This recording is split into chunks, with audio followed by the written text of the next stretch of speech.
This is the podcast overview for the objectives for Chapter 10, Self-Regulation, Cognitive and Behavioral Approaches. So this is the beginning of a new section in the textbook that deals with all the different techniques to self-regulate your stress. So we're going to be taking a look at the various areas of that. And the first area that we're going to look at deals with the cognitive and behavioral approaches to self-regulation. So we'll have a few others dealing with physical exercise, nutrition, and so forth.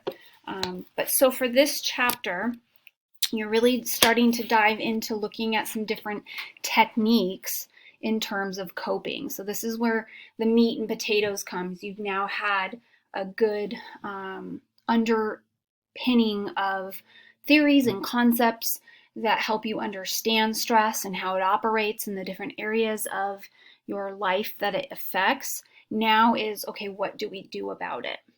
So the first thing will be to distinguish between two main umbrella categories of coping, which is emotion-focused coping and problem-focused coping.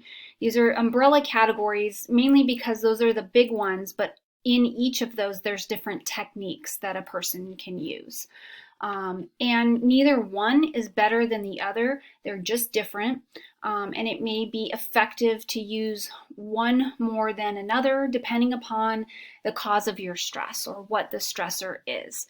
We're going to be taking a look at the goodness of fit hypothesis proposed by Folkman, which really just kind of expands upon coping, saying when it's most effective is when there's a good fit between the coping strategy that the person's trying to use and how much control you actually have over the stressor.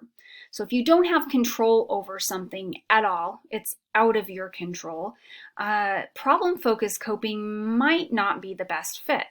But if you have a lot of control over your stressor, then problem-focused strategies are the best fit. So again, both of these can be effective. It just sort of depends on what the stressor is and what's going on in your life.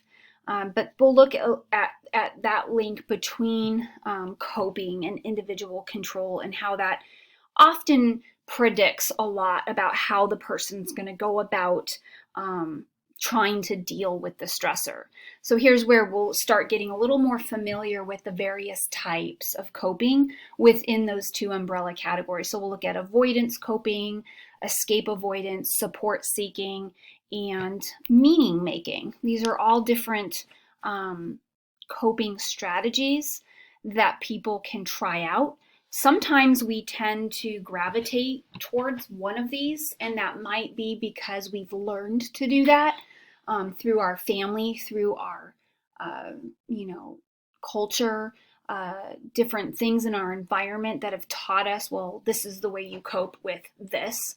And that might be good or bad, right? You may have been passed down great coping strategies from your parents or school or your culture, but you may have also been passed down really bad ones that don't help at all. Coping that deals with avoidance, like drinking or drugs, or risk-taking behavior.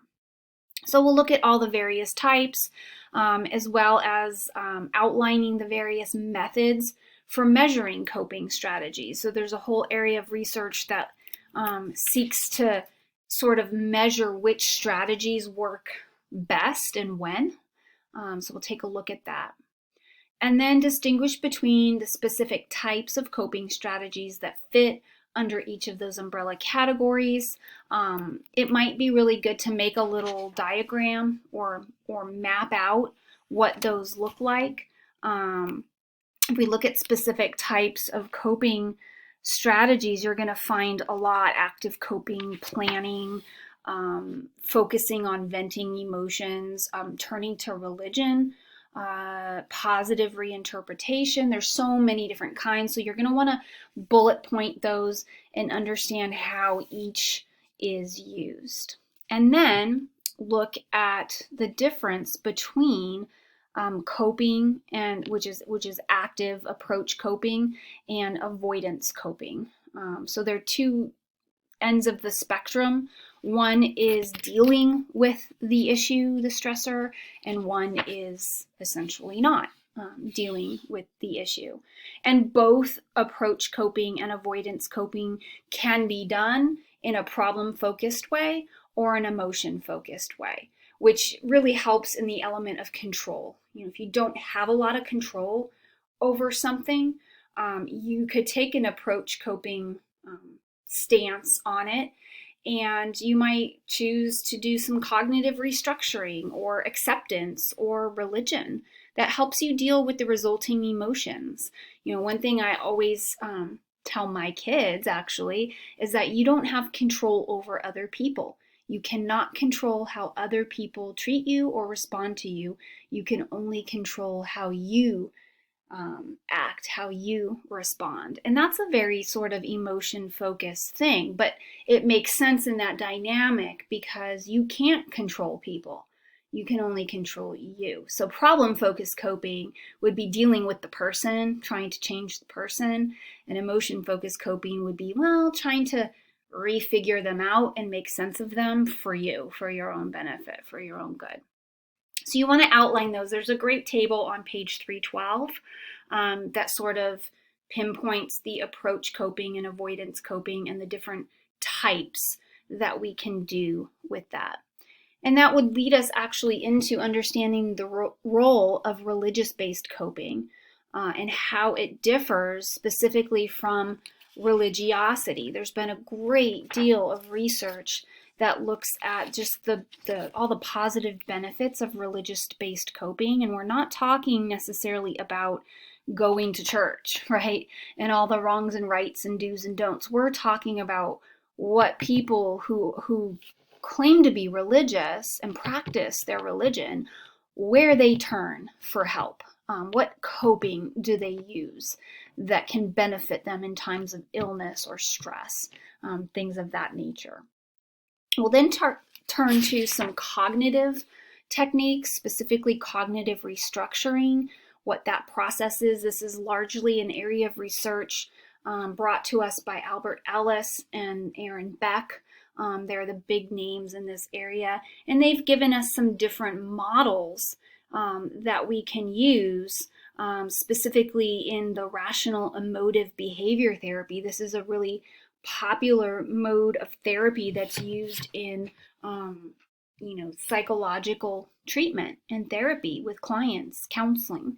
The goal is to target your belief systems and kind of restructure your thinking. And so there's some bullet points that are outlined that are different categories of distorted thinking. These are ways that often lead people astray. These are bad ways of thinking that can make stress worse or even bring about stress from something that really shouldn't be stressful. People have all sorts of distorted thinking that can exacerbate stress, or it can actually bring it on. So we'll take a look at what some of those are. Then we'll look at a specific mode of approaching stress called stress inoculation training. It's actually a cognitive behavioral technique. It's cognitive behavioral modification. So if you've taken learning or you've taken ABA, you might be familiar with this, but it's preparing individuals for a stressful future encounter. Like, okay, if this were to happen, what would you do? How might you react? Or to even treat current excess stress. So the concept is really based on the principle of just equipping people with the proper coping skills, which inoculates them, or you can think of it as incubates, protects them, keeps a bubble around them so that when they encounter an anticipated stressful event or stressor, then they are prepared to deal with it. Okay, so this is a whole idea between stress inoculation training. So you want to understand how it's used in treatment and therapy. What are some examples of it?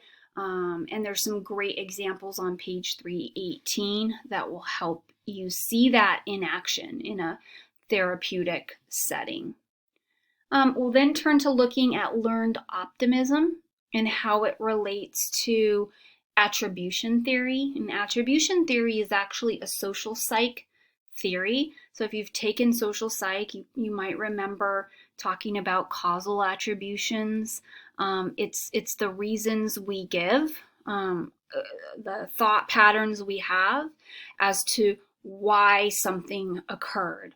Why did that happen? Well, it happened because of X, Y, and Z. Those are your attributions that you make. And the X, Y, and Z is really telling because people can have attributions that are very pessimistic versus optimistic. And of course, the pessimistic attributions lead us down a path of not dealing well with our stress and attributing our stress a lot to ourselves and to things that we can't control, whereas the optimism is the exact opposite. It is feeling like you have some control and you can do some different things there. And then lastly, we'll be looking at the benefits and the research behind expressive writing, self-forgiveness, humor, pets, and music. These have all been areas that have been researched in sort of providing additional coping strategies. Now, I want to say that these are not strategies to be used alone in trying to cope with something like illness or a serious stressor, but they are simply things that can go along with, can go in tandem with other coping strategies to help lessen the stress and make things a little bit better. So you'll look into the research for each one of those areas. And that will conclude chapter 10.